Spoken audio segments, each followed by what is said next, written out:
Welcome to Wrestling with Success with me, Jack Nolasco.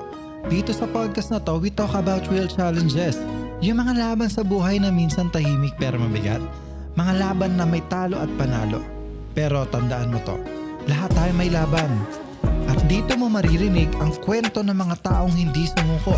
Mga kwentong magpapaalala sa'yo na kaya mo rin. This is Wrestling with Success. Hi everyone and welcome to the first ever episode ng ating podcast na Wrestling with Success with Jack Nolasco. And with this podcast, ang i-discuss natin dito ay yung mga daily struggles ng ordinary people, kung papaano ba nila ginagawa or nilalakaran yung mga pangarap nila sa buhay. So basically, kung papaano sila nakikipag-wrestling sa pang-araw-araw na buhay to achieve that life na gusto nila or gusto natin. Kasi kaya ako naman tong ginawang podcast na to is to share also yung mga struggles ko or mga uncertainties ko sa buhay to help others and to inspire others na mga kaedad ko rin or younger or older than me. So, before we move forward, gusto ko lang i-introduce yung sarili ko. And I am Jerson Nolasco, 29 years old, from Parañaque at pangalawa sa magkakapatid. Ako yung gitna. And yung ate ko, si Zizi Nolasco, she is studying nursing as of the moment. And yung youngest naman, si Jericho, siya yung nag-handle ng isa naming business na bakery at siya yung baker doon. Siya na rin yung manager. Magaling yun kasi culinary student siya. And ako naman ay isang IT graduate na merong MBA kasi nag-decide ako this 2022 yata na mag-enroll as an MBA student kasi kailangan ko sa work para magkaroon ako ng promotion. So, yung mga magulang ko, my father is a pastor. Basically, PK ako at lumaki talaga ako sa church. Kaya meron akong background sa music, sa instruments. Kasi yung mga PK, kami yung gumagalaw sa loob ng church, usually.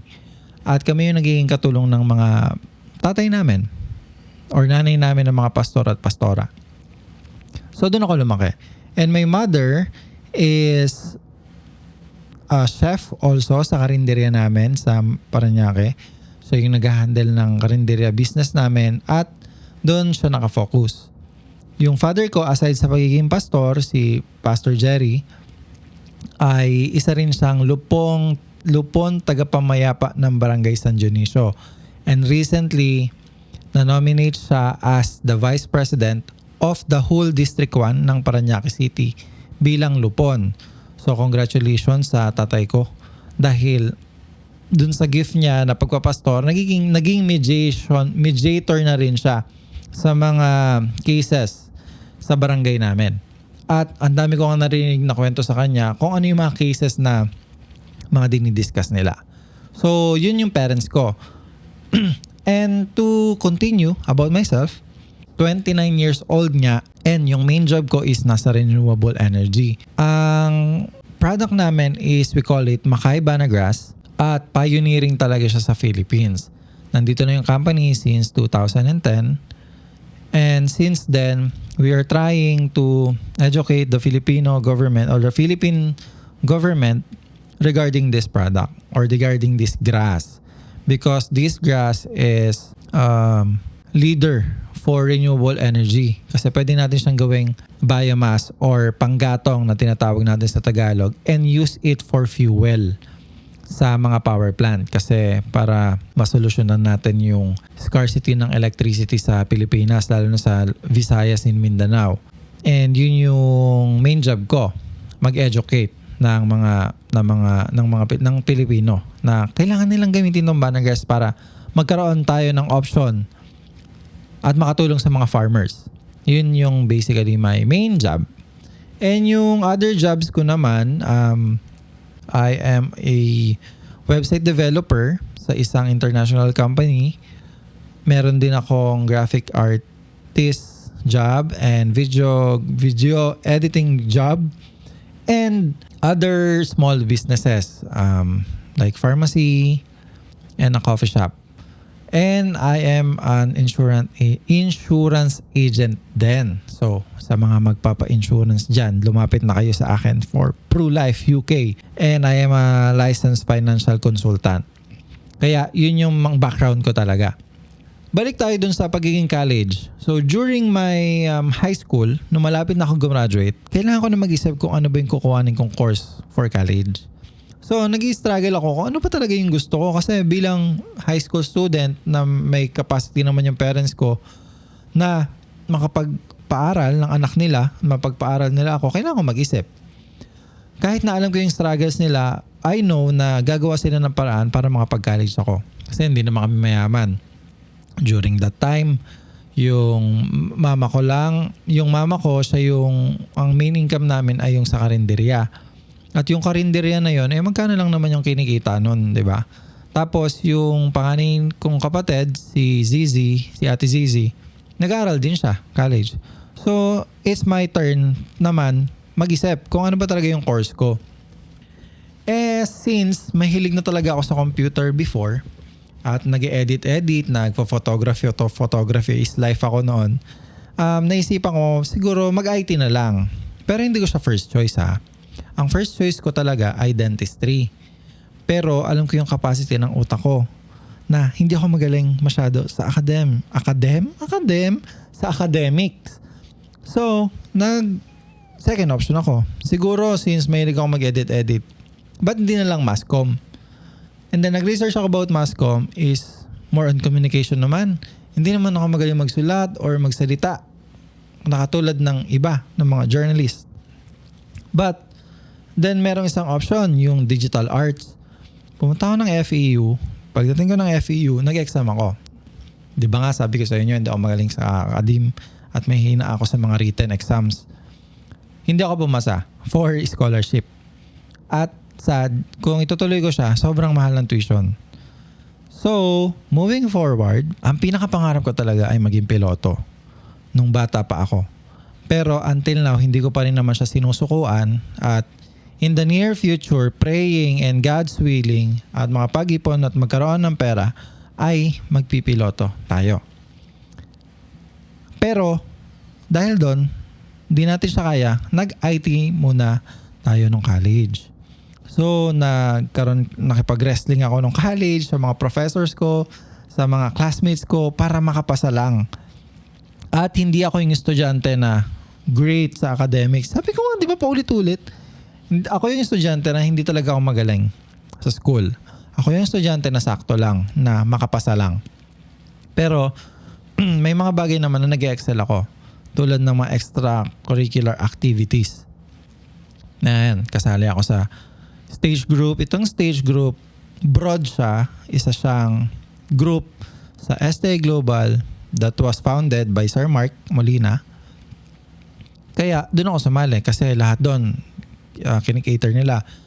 Singer, dancer, creative director, creatives, mga videographers, cameraman, photographers, lahat yan. So, ina-accept nila yon. Basta anything related sa stage. Kaya nga siya stage group. Sumali ako doon. So, medyo nag-excel naman ako during that time sa dancing. Kahit na tinitignan ko yung mga video ko ngayon, wow! Success! Buti na lang, hindi ako naging dancer. Kasi ang tsaka ko pala noon. Ayun. So, hindi ako naging dancer. Pero, yun yung isa sa mga extracurricular activities ko nung college. And moving forward, 4th year na ako, I have a best friend si Ahmed. Hi, Davis family. Tapos, naghahanap na kami ng internship. Sa internship, kailangan namin makahanap ng isang company na magkikater at mapapractice namin yung pagiging IT students namin. So, meron kaming family friend, si Kuya Mark, si Sir Mark, actually. Tapos, ang suggestion niya, Jack, dito na lang kayo mag-intern sa company namin kasi kailangan namin ng IT ngayon. At kailangan namin mag-create ng website at ng mga softwares. So naging interested ako since friend na nga namin siya, family friend. So pumunta kami for interview. Pagpunta namin sa interview, may dala kaming resume, si Ahmed. At ako, in-interview kami ni Sir Mark. Sinabi ni Sir Mark lahat ng pwede namin gawin doon sa company. So na-excite ako, na-excite kami.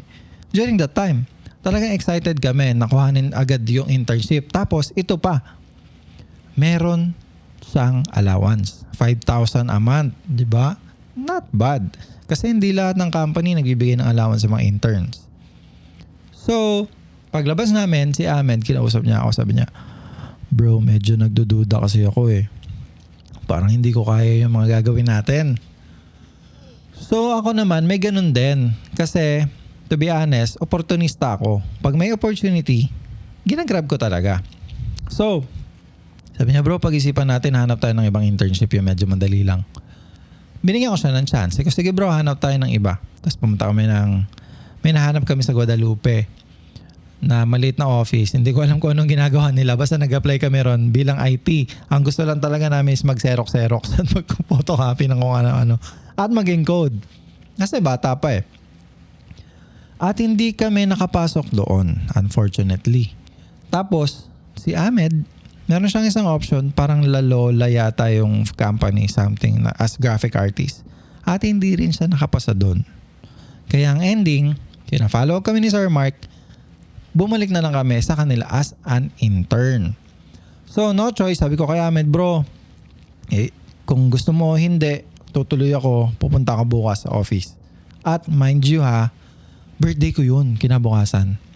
So ang first day ng internship namin ay araw ng birthday ko.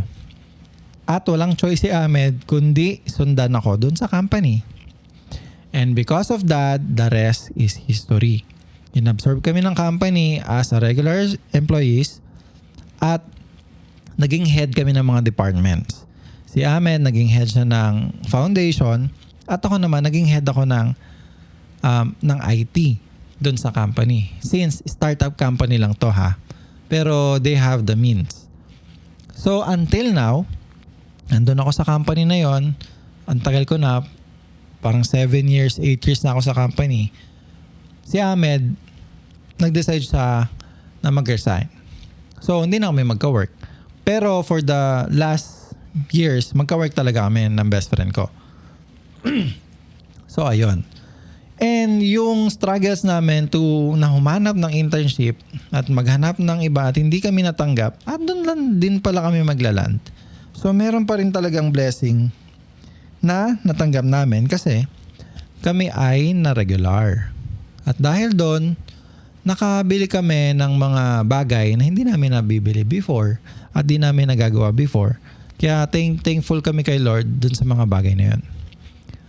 So yun yung story ko from college hanggang sa maging employee. Ngayon, kaya ko share sa inyo yung story na yon kasi during that time as a young gun, as a young student, we are lost at that time. And ang dami naming skills, hindi namin alam kung paano gagamitin or acceptable ba talaga siya sa industry. And as I mentioned before, mahilig ako mag-graphics, mahilig ako mag-video editing, ganyan. At before, mahilig ako rumakit. Raketero talaga ako. Naging part ako ng isang events company na nag-events kami sa mga wedding, sa mga debut. Yan, yung mga events namin. At isa ako dong PA. Ano yung PA? Isa akong poging assistant.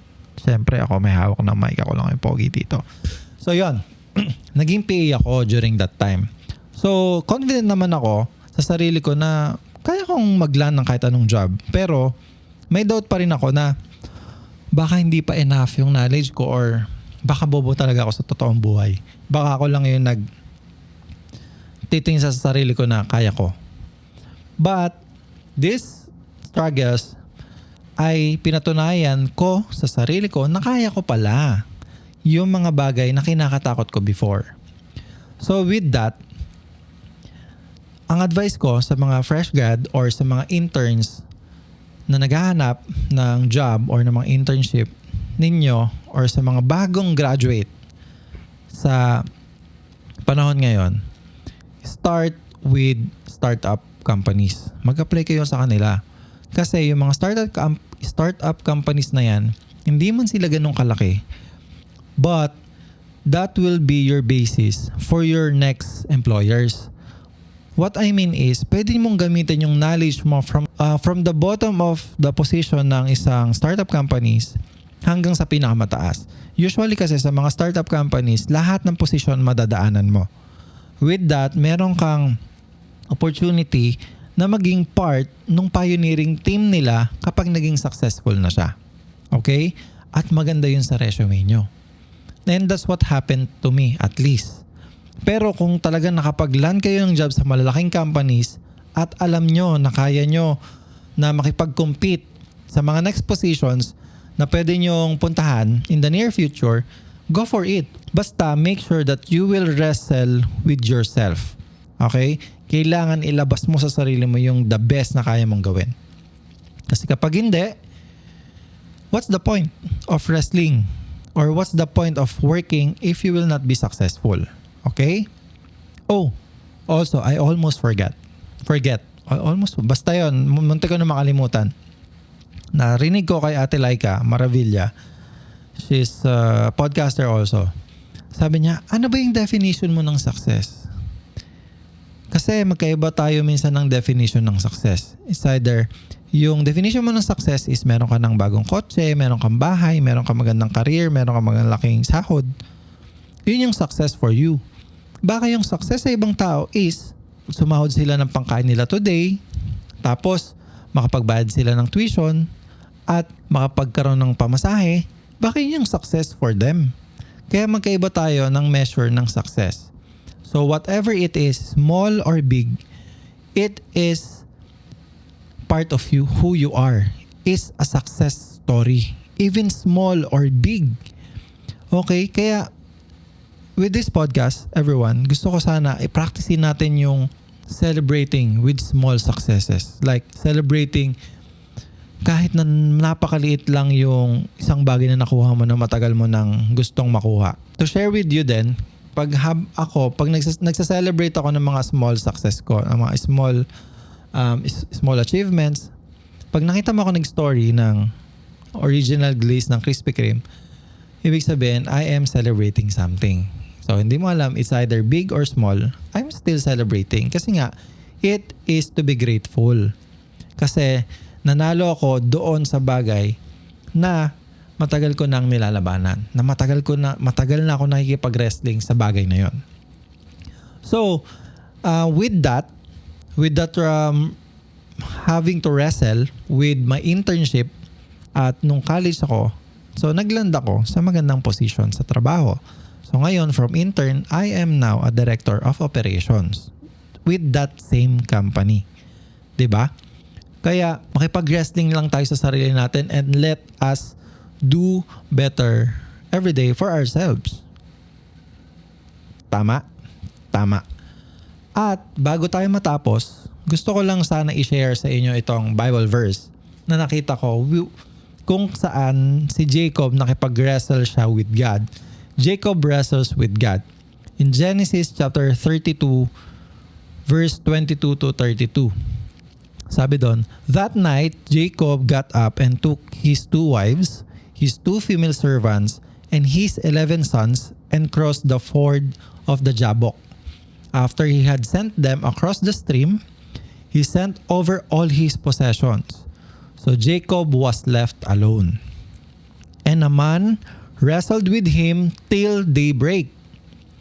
When the man saw that he could not overpower him, he touched the socket of Jacob's hip, so that his hip was wrenched as he wrestled with the man. Then the man said, "Let me go, for it is daybreak." But Jacob replied, take note, "I will not let you go unless you bless me." The man asked him, "What is your name?" Jacob, he answered. Then the man said, "Your name will no longer be Jacob but Israel, because you have struggled with God and with humans and have overcome." Tapos, sa 29, Jacob said, "Please tell me your name." But he replied, "Why do you ask my name?" Then he blessed him there. So Jacob called the place Peniel, saying, "It is because I saw God face to face, and yet my life was spared." So doon nangyari, or doon ko nakuha yung title ng podcast na to. We wrestle with success. Whatever we do in life, aminin nyo man o hindi, nakikipag-wrestling talaga tayo para maging successful at magkaroon ng mas komportableng buhay. 'Di ba? So, everyone, sa next episode natin, magta-try tayo na mag-invite ng mga tao or mga friends ko na meron din silang struggles in life na they can share with us. At nakipag-wrestling sila doon and now they are successful in their own way. So maraming salamat sa pakikinig ng aking first episode ng podcast na ito. And don't forget to subscribe and like and share this podcast. And see you next time.